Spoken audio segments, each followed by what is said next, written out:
We heard from Denver Broncos head coach Sean Payton on Monday for his weekly conference call. He shared some insights into the Broncos' struggles in the passing game, injury updates on Greg Dulcich, and much more. And you're going to get all that on today's brand new episode, Locked on Broncos.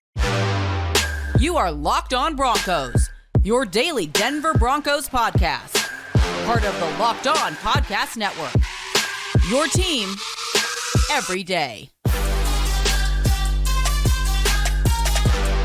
It is Green Bay Packers week this week for the Denver Broncos as they shift their sights on Sunday's matchup there. But there's some things that they got to get to in order to be competent against Green Bay on Sunday. We'll dive deeper into that on today's brand new episode of Locked on Broncos, your daily Denver Broncos podcast, part of the Locked on Podcast Network, your team every day. Thank you so much once again to everybody in Broncos Country for tuning in, making us your first listen of the day every single day. Just a reminder, you can get this podcast for free on YouTube or wherever you get your podcast. Do us a favor, hit that subscribe or that follow button down below so you never miss out on a day's worth of Broncos news, content, coverage, analysis, and more every single day, all year long. No matter if the team is good, great, bad, ugly, everything in between. We got you covered every single day. I'm Cody Roark, Broncos reporter for Mile High Sports, joined alongside, as always, by my co-host, Sayre Bedinger, site expert, predominantlyorange.com. Sayre, my friend, we got to hear a little bit from Sean Payton. We got to hear from him on Monday in his weekly conference call. And I think ideally maybe getting him on the Monday coming off of a Thursday night game gave us a little bit more insight, gave him a little bit more insight into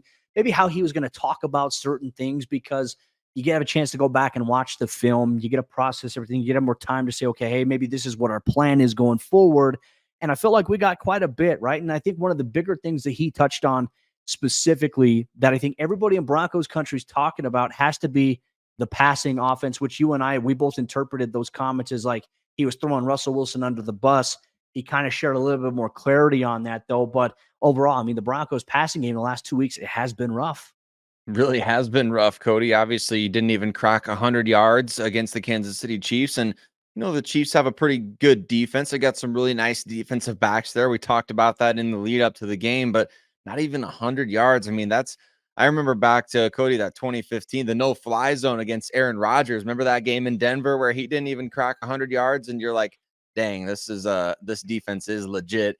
You know, I don't think the Kansas City Chiefs are the no-fly zone by any means. I think there's a combination there of their talent. Their pressure package was really nice, but the Broncos just not able to get on schedule. As we saw in the first handful of weeks, especially on those scripted plays, the Broncos were able to get on sort of a schedule with the short passing game, the quick passing game, opening up some things downfield. There's no cohesiveness to that right now. There's no throwing guys open right now. There's no, it doesn't seem like there's much going through progressions. Kind of feels like Russ is getting out of the pocket as quick as he can, which is evidenced by him having, I believe, still, Cody, the most time to throw of any quarterback in the league. Now, that doesn't necessarily mean the pass protection is the best in the NFL. What it means is that Russ is escaping and getting out quickly, and he's having to, kind of do scramble drill most of the time, or at least a good percentage of the time. So there's just no consistency with the passing game, and that's what we talk about on this show. There's nothing opening up downfield. There's nothing really that's working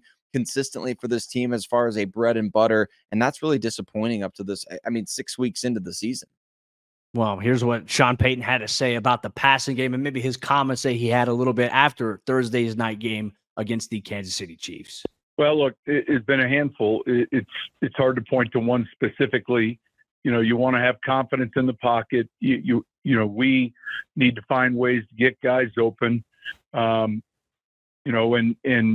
typically speaking, that has to happen efficiently on early downs. It can't be just on third down. So that's one of the things that we've discussed here, early today, and looking at our pass list and drive starters, and making sure that we find a way. Obviously, on first down, you're going to be mixed runner pass with your sequencing, but the feeling after that game was just simply, we've got to be able to throw it better to win in this league. And that wasn't directed at any one player. That was directed at all of us on offense. Right. So it's obviously a cumulative effort there. I find it interesting, though, Cody, that what he pointed out there was confidence in the pocket and then finding ways to get guys open. And seemed like he took a little bit of the blame there for the second one, but confidence in the pocket is not something that Sean Payton can do for Russell Wilson. Yeah. So what does that mean for Russ going forward? I think that's a huge question mark that needs to be answered. Well, I think that's the tough part, right? Because if you're a quarterback and you're so used to getting hit or having pressure, like how do you find confidence to just stay inside the pocket, right? And look, Russ has been hit quite a bit this year and he's been pressured quite a bit. I mean, even on that first drive that they had, I remember one Kansas City Chiefs defender wrapped his arms around Russ. Russ somehow got out of it and extended the play there, but that, I think, is an uneasy thing that we've seen the last 2 weeks. More teams have gotten more pressure on Russell Wilson. Prior to that, the only time teams have really generated a lot of pressure on Denver's offense and Russ was that week 2 game against the Washington Commanders where he was sacked 7 times. Aside from that, he's had relatively clean pockets, time to throw there. But the last couple of weeks, things have changed with the too high safety look and wide edge guys crashing in. So we'll see if Denver can counteract going forward here. But he also gave a little bit of an injury update here on tight end Greg Dulcich, who left with a hamstring injury once again in Thursday's game. Where is Dulcich at? What was the process like for bringing him back? Was it too soon? Here's what Payton had to say. Yeah, I mean, look, we went through the protocols and really we felt like we were pretty patient, and you rely on the athlete, you rely on the medical team and the experts, and then you go through the recovery and the rehab, and you spend a lot of time really testing before you ever go out into game conditions. So, look, it's easy to look back on that and say, hey, was it too soon? But all the information we had and the information, the feedback, and I think, he felt confident. We regroup with him right now and get him quickly up to speed, recovered, and we go from there. But it's unfortunate because I know he's frustrated. It's been a reoccurring issue for him, specifically the hamstrings. Have to rely on the hamstring god, Bo Lowry, a little bit more here with Greg Dulcich. I mean, I hear in that clip, Cody, obviously it feels like from Sean Payton's perspective, the Broncos went about everything with Greg Dulcich the way they're supposed to. And it kind of, I mean, not in a negative way, but he kind of put it back on Dulcich, I think, to, that's what I hear when I listen to that clip is like he said in that clip, like some of it's on the player. I think that's, Dulcich, and obviously he's frustrated, but man, yeah, you test things out, you go by the book, you gave him the extra time. Remember, the Broncos didn't even initially put him on IR. They made that decision to give that extra time.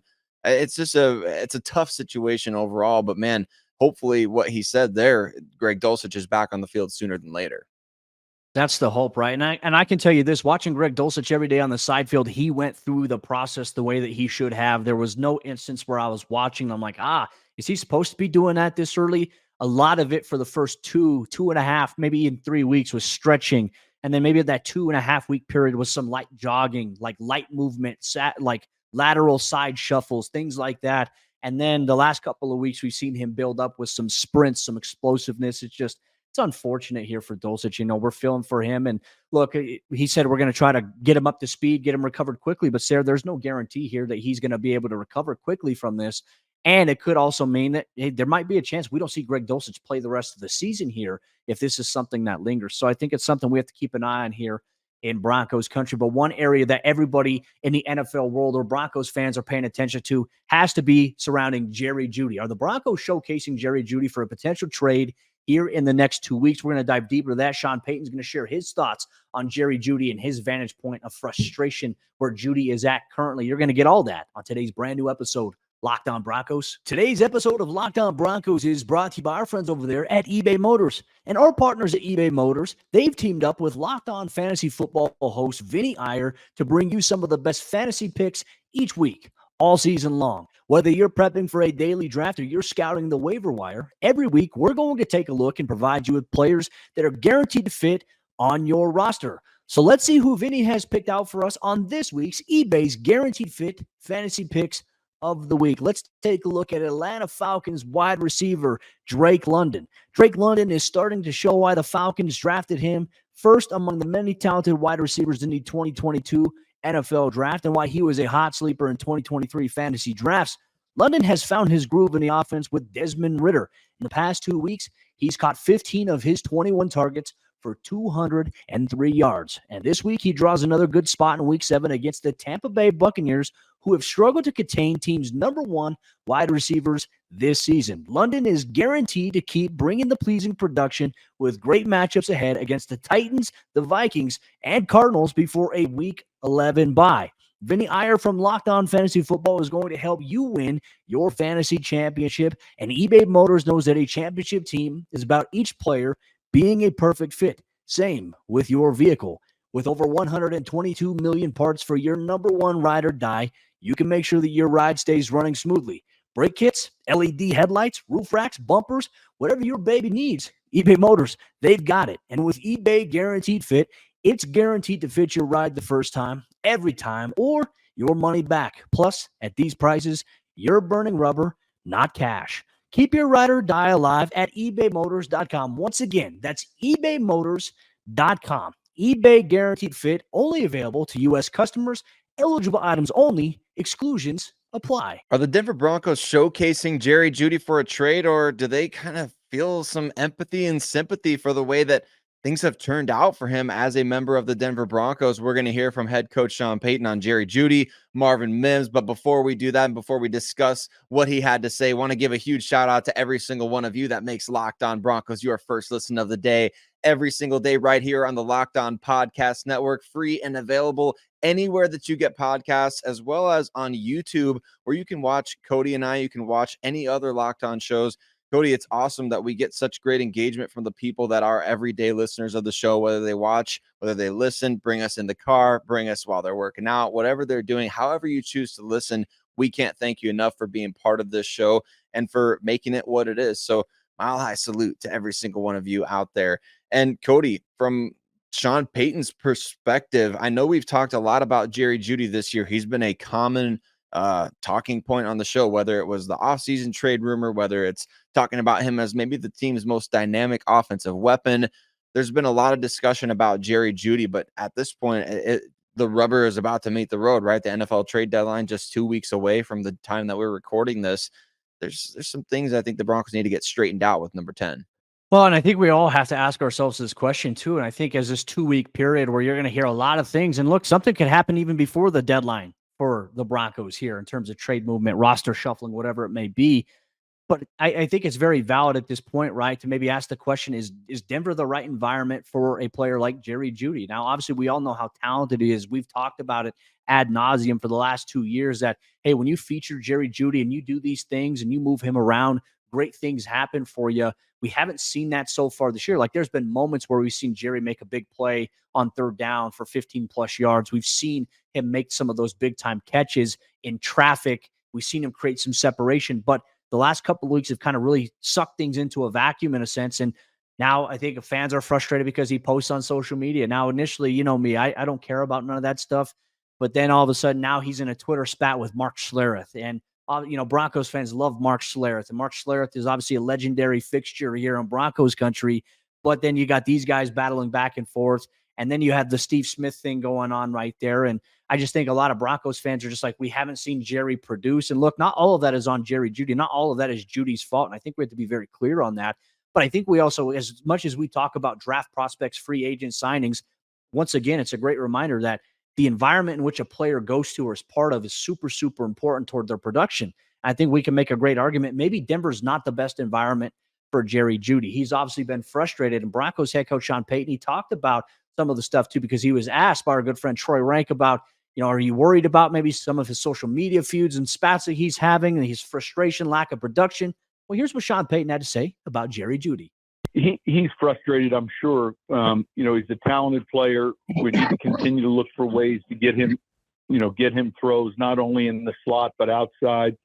The other stuff, look, I don't try to keep track of, and as long as it's not a distraction to what we're doing as a team. But that being said, he's very competitive. He's smart, and so he's a playmaker for us, and we got to continue to look for ways to put him in positions to make plays. And I think we will see the Broncos do that, right? Continue to put him in position to make plays. It's a win-win for the team, right, Cody? If they put Jerry Jeudy in position to make plays and he makes plays, Maybe it convinces them to say, hey, we're not going to trade him. He's a big part of our offense and he's under contract next year. Or he makes enough plays that some team makes an offer that the Broncos can't refuse. I can't remember where I was reading it, but it might have been on The Athletic with Diana Rossini, or I don't want to put words in anyone's mouth. I remember reading it from a reputable publication that the Broncos in the offseason were trying to get a first for Jerry Jeudy and a second for Cortland Sutton in trades. Obviously didn't get those kinds of offers. I'm not saying 2 weeks here of sample size is going to get them up to a first round pick for Jerry Jeudy, but it could elevate his value to the point that they get something offered in return for Jeudy that they can't pass up. So involving Jerry Jeudy is a win-win. Either if you're planning on trading him, it increases the value, or if you plan on keeping him, well, it shows that, man, if you get him involved, your offense can have way more success.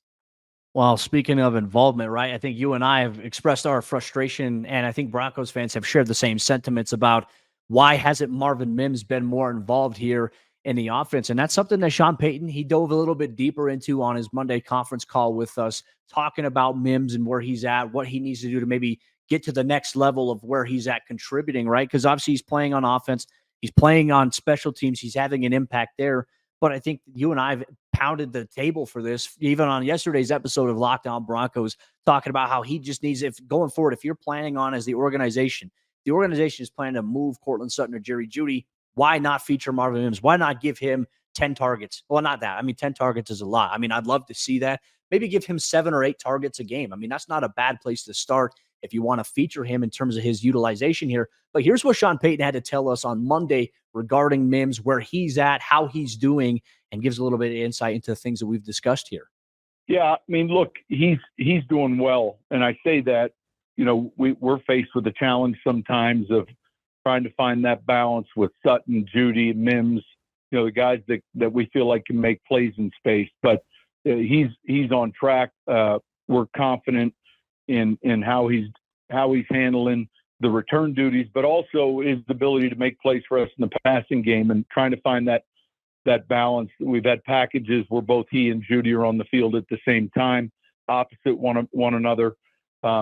Again, that's still a work in progress, but I don't think it's a work in progress specifically towards Marvin as much as it is for us finding packages and touches for him, both in the passing game, and also he's someone that can handle the speed sweeps, the arounds, those type of things. He's really good with the ball in his hands. He is, Cody. With your offense on life support, I mean, there better be an urgency to find that package of plays. I know Sean Payton said that that's part of the equation. It's not so much on Marvin's end. It's more so on their end of like finding those packages. Get the packages put together. I mean, be intentional about that kind of stuff. You have to actively make a decision to not have a guy on the field, or to not get a guy specific targets, or to not have him as the number one in a progression. Those are specific decisions that are being made, and they have the opportunity and the power to change that, don't they? I mean, I'm not trying to make fun of Sean Payton or anything, but that's just a weird thing for him to say, is like, well, we've got to find the packages. It's, okay, well, then why don't you? I mean, how many targets did Marvin Mims have against the Kansas City Chiefs where the Broncos could have used a big play? I know there was, the wind was howling and things like that, but I mean, my goodness, get the guy, Cody, you know what? You take it away, because I'm flustered by this, because that response makes no sense to me. No, I'm with you. And can we ask the Broncos offense to do one thing? Can you get rid of the wide receiver screen? That seemingly has not worked. The last time it worked, Demaryius Thomas was a Bronco. God rest his soul. He was so great at that. And Peyton Manning was the quarterback. Denver has never had success running the smoke screen, the bubble screen with receivers in the last 7 to 8 years. It's time that you throw it out the window, because it's not being blocked. It's not being designed well enough. It's not being executed. Get rid of it going forward here. And maybe then things will open up here for Denver's offense here. But Broncos country, one thing we are going to talk about, Green Bay is coming to town this week. And despite them sitting at a 2-3 record, they have a ton of players who could present some challenges for the Broncos. What type of challenges might the Broncos run into? Well, we'll dive deeper into that in today's episode, Locked On Broncos. This show is sponsored by BetterHelp. Do you ever feel like your brain is getting in its own way? Like you know what you should do, you know it's good for you, but you just can't do it?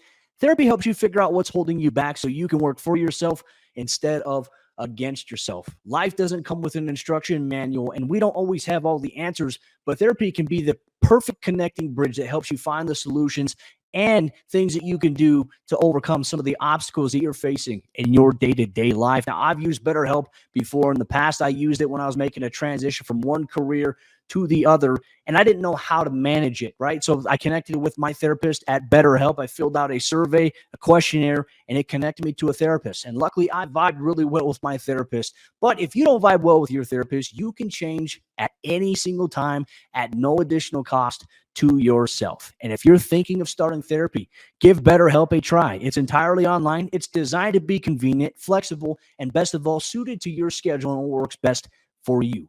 Just fill out a brief questionnaire to get matched with a licensed therapist and switch therapists at any time for no additional charge. Make your brain your friend with BetterHelp. Visit BetterHelp.com/lockedon today to get 10% off your first month. That's BetterHelp, HELP.com/lockedon.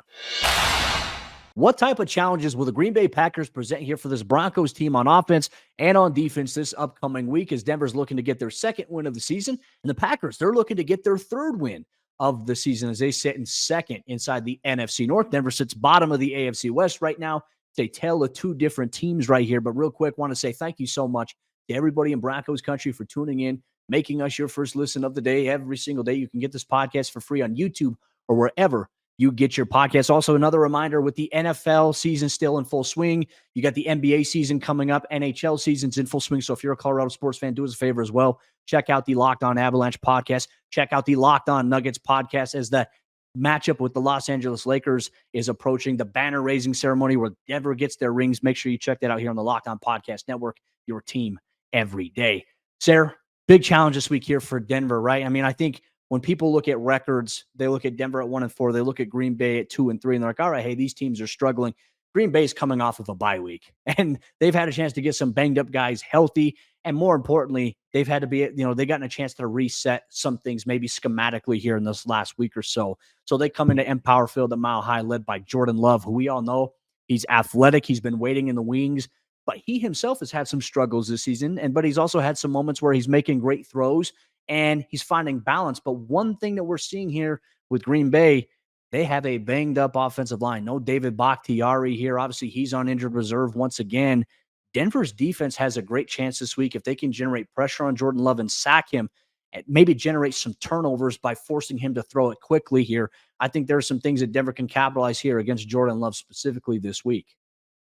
There is a huge opportunity with that. The book on Jordan Love, for those who were involved back in that 2020 NFL draft process, very much the same, I think, in his first year as a starter with the Packers as it was when he was coming out of Utah State, where, I mean, the big plays were there. The flash was there. The throws on the run, the things that he can do, like you said, athletically, but the inaccuracy with the football a lot of the time, he's prone to some bad turnovers every now and again. I'm trying to word things very carefully here, but I think, Cody, with Jordan Love, it's the same scouting report now as it was back then. He's pretty inaccurate. He can make big plays. He can get hot.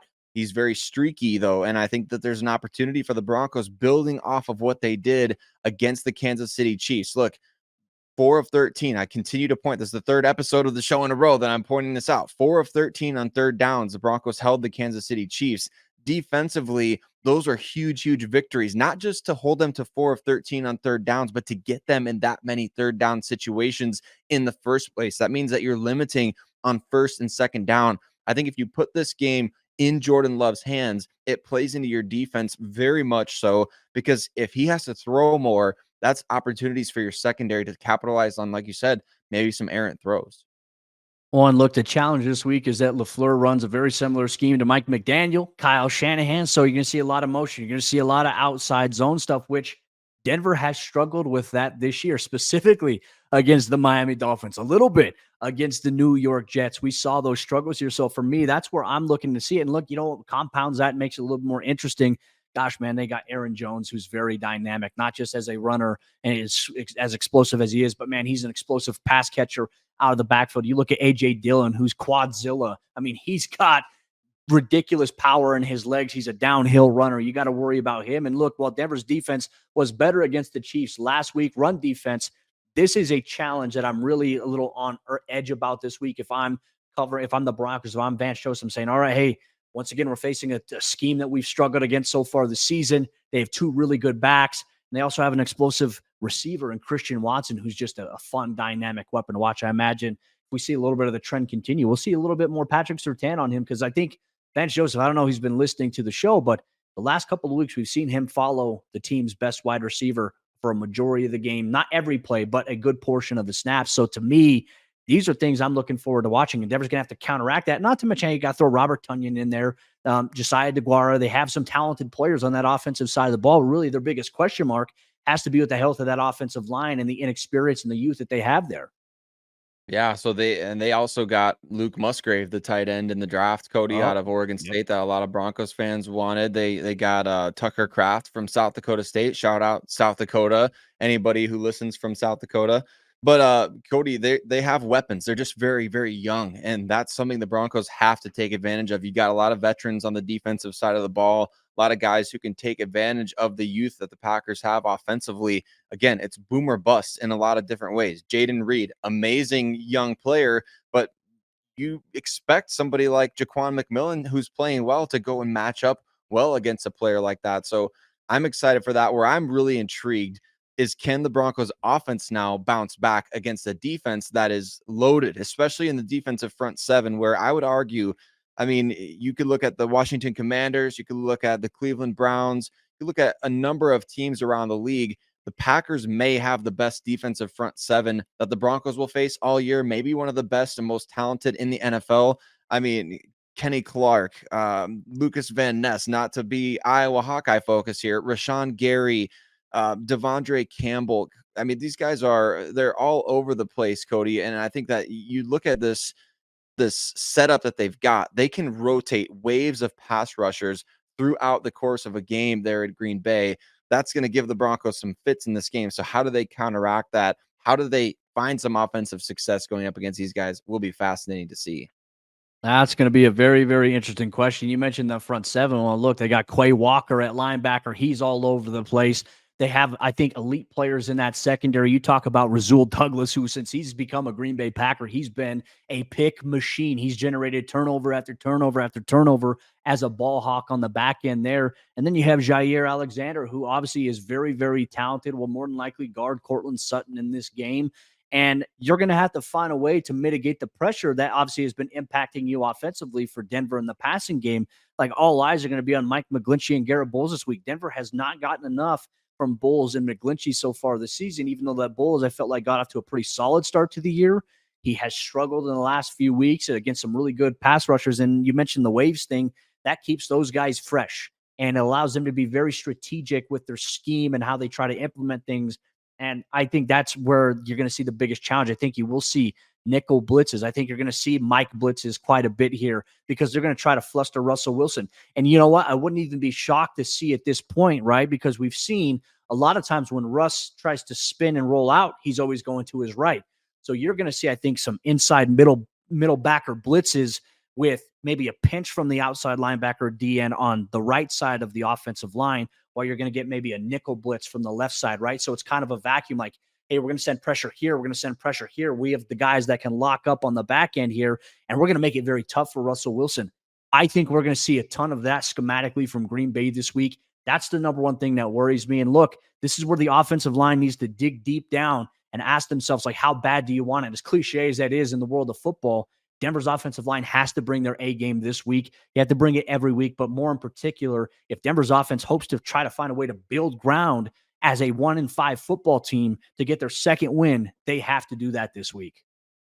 They do, Cody. I mean, it's get to 2-5 at all costs for them right now. The players on the field, they're not thinking about Caleb Williams or Drake May or Marvin Harrison Jr. or any of that. They want to win. They're sick of losing. And not only do they want to win, but I think a lot of these guys understand right now, as we've heard some reports about this locker room kind of maybe anticipating things being broken up.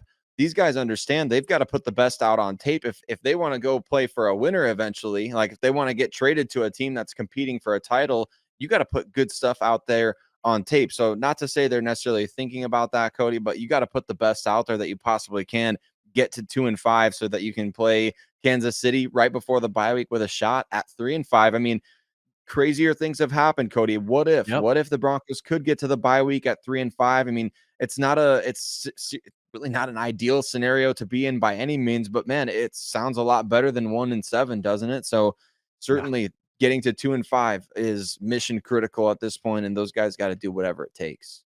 Well, Broncos Country, in order to preview the big game, what you can expect here, an everyday listener on tomorrow's episode, Locked On Broncos. Sayre Bedinger is going to sit down with Peter Bukowski, host of the Locked On Packers podcast, to preview the biggest matchups of this game, keys to victory, and also maybe what each team needs to do in order to win on Sunday. You're going to get all that action on tomorrow's brand new episode, Locked On Broncos. We'll see you then.